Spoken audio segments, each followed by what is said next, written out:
Thank you for listening to the Matt's Movie Reviews podcast, available on iTunes, Spotify, Podbean, and Stitcher. Also, please follow Matt's Movie Reviews on Facebook, YouTube, Parler, and Instagram. And of course, be sure to visit www.mattsmoviereviews.net for the latest reviews, top 10 lists, and more. Now, on to the show. Pythagoras can actually be claimed as the father of both modern philosophy and mathematics. Please try and restrain yourselves. Seriously, just senior year make everyone turn into rabbits.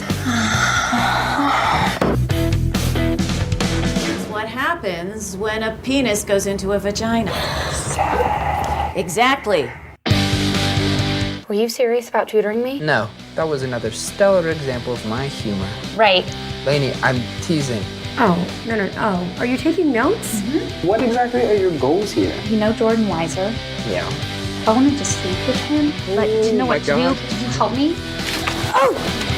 Are you okay? I'm fine. I'm totally fine. Yeah, you're good. So good. We could get food! He's gone. Can we go back to his place? Or you ask him back to yours, 21st century. And then we just do it? Pretend this is Jordan. You gotta just go up and down. It's just getting sticky. Yep. It'll do that.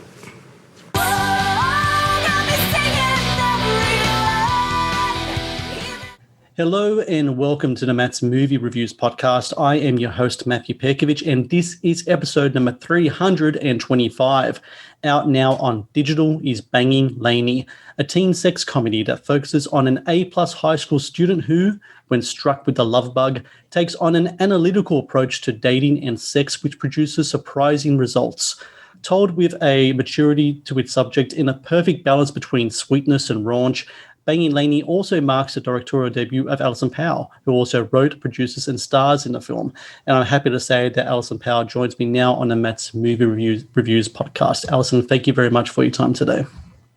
Thank you so much for having me. I love that description. I'm going to hire you the next time I need to write a summary of a project I'm working on. I always struggle so much, and that was like perfectly stated. So thank you for that. Feel free to lift that one for any type of press stuff you want. That's fine with me.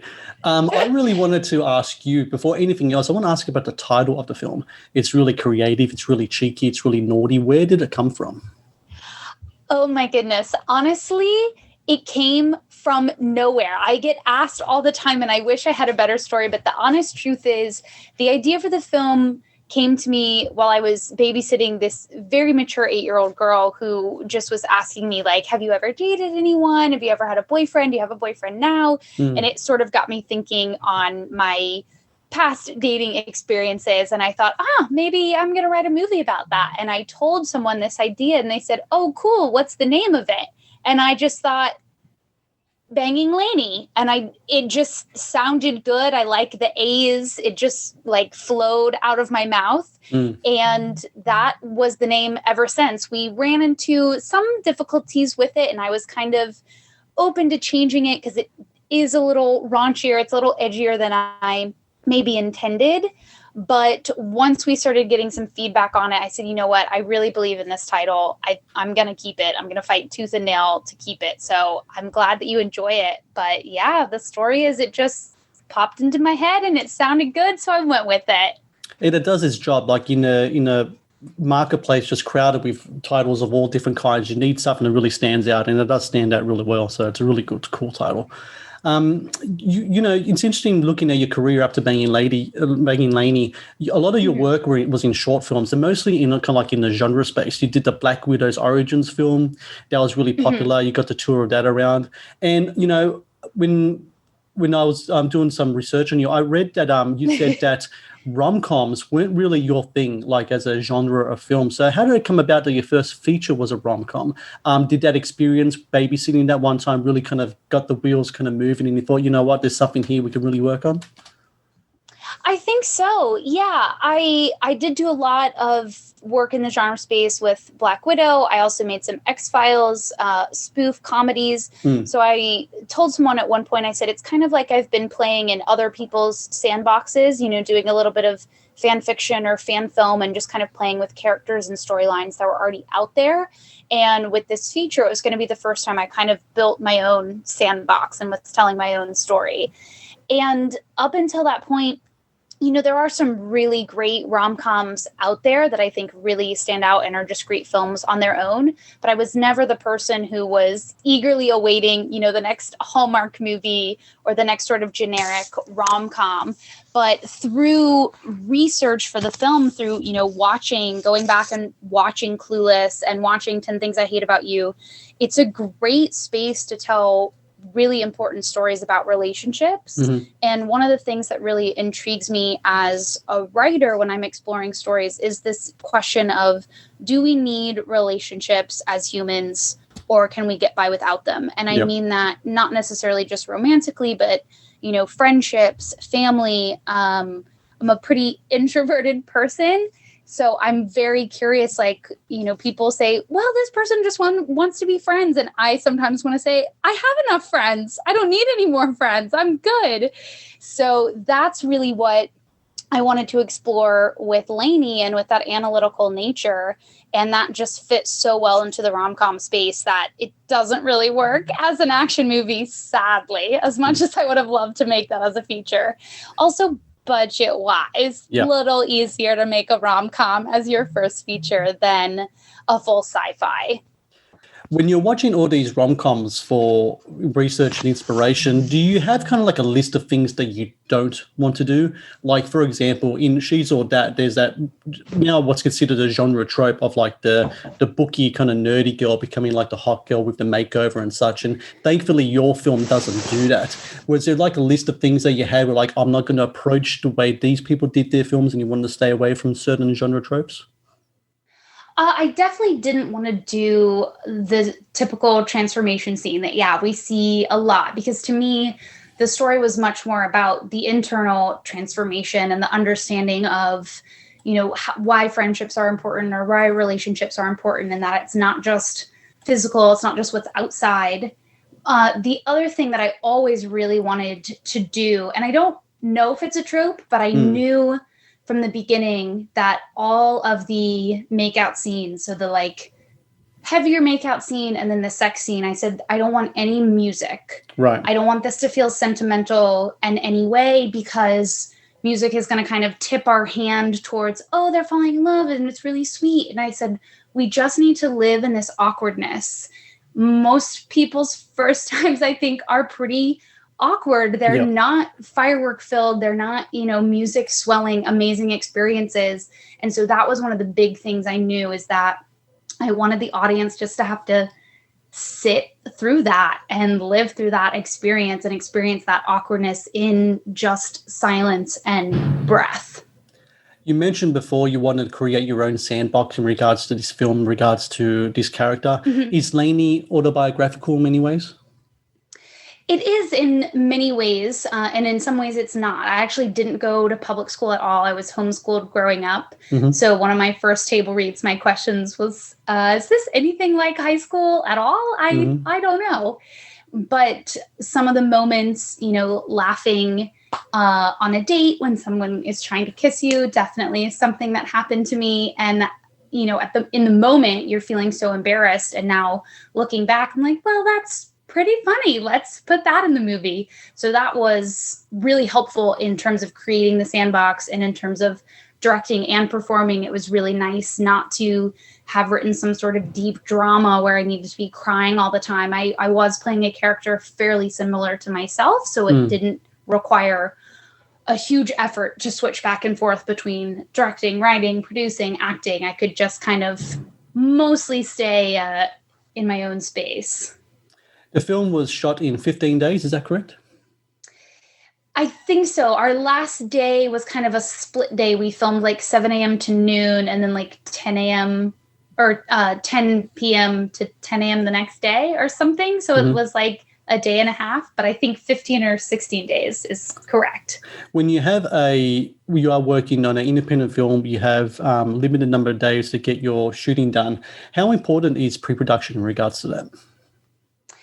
It was really important, and I learned a lot on this production about shot listing. And one of the biggest things that I did is when I was shot listing with my DP, we basically didn't plan any shots that we didn't want. You know, I had a friend give me the advice. She's like, and then go through and gravy all your shots, like pick all the shots that would just be nice to get. But if you don't get them, it's okay. And I said, we don't have that. Like, we don't even have time to shoot that. If we don't think we're going to use it or we don't think we need it, it's not even on our list.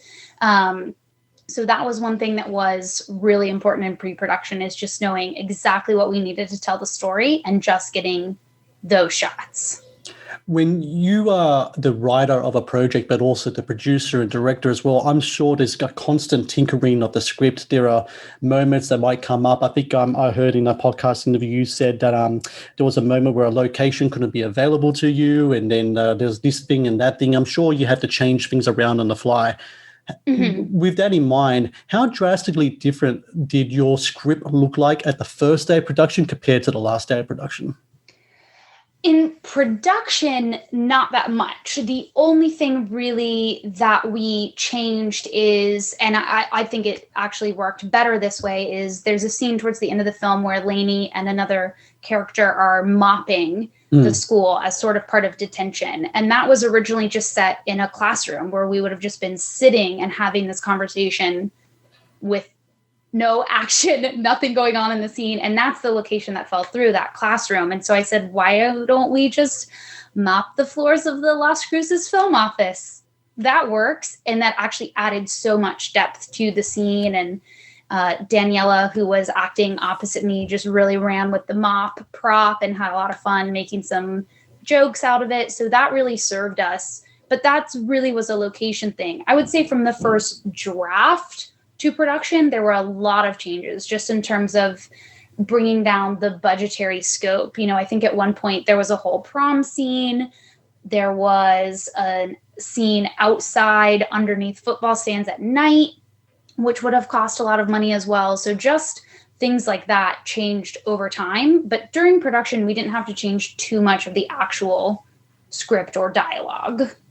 You know, I came across this video you did, and in it you talked about the importance that a person can have, the importance a person should have in having the ability to admit that they don't know how to do something. That's my favorite. I mean, by just saying, I don't know, is just, and I think that's a really important lesson that a lot of people can have, because it's a little thing that I do where sometimes, well, I used to more when I was younger, where I would say, someone say, go do this. I go, yeah, sure. And I walk away going, I have no idea what I'm doing, but I said I will do it. So I'm going to give it my best. And I end up just going back there 10, 20 minutes after anyway, saying, look, I don't know what I'm doing anyway. So when you keeping that in mind, is that a lesson that you learned during the filming of this, of your movie, or is that something that you brought into the movie? I would say learning that lesson is what allowed me to make my first feature. It was something that I had to learn on set, and I would do exactly what you just described. You know, you're on set, you're being a production assistant, you're trying to do your best, and somebody asks you to go do this or get that or reach out to this person or whatever it is. And I would do exactly that thing. I'd walk away, either try and do it or like pretend that I tried to do it. And then you have to come back later anyway. And eventually I just learned, you know, this is a waste of time. And it's okay if I don't know what I'm doing, and I'm just going to admit it right away. And that really gave me the confidence. You know, weirdly, you would think it wouldn't be that direction, but that's exactly what happened. I just had the confidence to say, I don't know how to raise $50,000 to make a feature, but I want to do that. And so I'm going to go find somebody and tell them, I don't know how to do this, but you do. And can you teach me how to do it? And I think it's one of the most valuable lessons anywhere in life, but especially in the film industry. If you want to learn something, there's no way to learn it without first admitting that you need to learn it and saying that you don't know. You are a runner of marathons, is this correct? Yeah. Is there a comparison to be made in creating an independent feature to running a marathon? I imagine that persistence would be key above anything else, because you just mentioned then raising money for your film and then you have to film it. After that comes a really long process of finding distribution and getting it out there. And I've having talked to a lot of independent filmmakers, that can be the most difficult part of it all. Does being a marathon runner and having learned to deal with persistence and trying to find that will to press on, does that help very much in making the film? Absolutely. You know, I tell people all the time, this is something that someone told me at a party once, and I think it's so accurate. They said, filmmaking is a pie eating contest where the prize is more pie. And that's so true, because every step you take, it's like, well, there's another step. So you raise all the money, then you have pre-production. Then after pre-production, you have to film it. Then you have post-production. Then you have to go to festivals, then distribution. Like, it doesn't really ever end. So it's definitely a marathon effort, and just having that knowledge that you can persist in doing something, you can survive on 4 to 6 hours of sleep. You know, there's a light at the end of the tunnel. It's huge. It's definitely helped to have that mindset, for sure. I described the movie at the start as a teen sex comedy, and that's a very kind of simplistic way to kind of approach it, I think, because there's so much more going on in the film. And it's really interesting, that genre of film, from Fast Times, Original High, all the way to American Pie, has usually been the domain of male filmmakers and male writers. Last couple of years, though, we've seen a lot of female filmmakers really just taking the reins of that genre. You had the To-Do List that came out a couple of years ago. Sex Education, a TV show, has a very big female creative component behind it as well. And then we have your movie as well. Do you foresee that genre of film having more of a female influence in the years to come? I hope so. You know, I was thinking this afternoon before getting on the podcast, there was someone who commented on the trailer that I put up on YouTube, and I presume it's a female or a female identifying person, but I don't know. And they said, hey, I just watched this movie and I low-key learned a lot from it. I'm very similar to Lanie, and, you know, thank you for making the film, something like that. And I thought, you know, even if I've just reached this one person, and this one person relates to the movie, learned something from it, knows they're not alone, knows they're not weird or different, or, you know, there's nothing to be ashamed of, it's awkward all the time, then I've done my job. Like, I can retire as a filmmaker. I can be happy with everything that I've done. So I certainly hope to see more films that reach, you know, different audiences that aren't just always geared towards telling male stories or white stories or privileged stories. You know, we need much more diversity of storytelling so that more people can have that experience and see themselves on screen and learn something from it. So I hope it's starting a new trend. I would love that. So for everyone listening out there, Banging Lanie available now on digital. In the States, you can watch it on Amazon Prime. Here in Australia, you can actually watch it on Tubi, Tubi, streaming everywhere. And look, Allison Powell, thank you very much for your time today, and congratulations with the film. I really enjoyed it very much. And it's nice to see a different take on a old genre, a genre of film that I'm not really a big fan of, but this movie I am a fan of very much. And I just want to say thank you for your time and congratulations with the movie. Thank you so much, Matt. It was so wonderful to be on.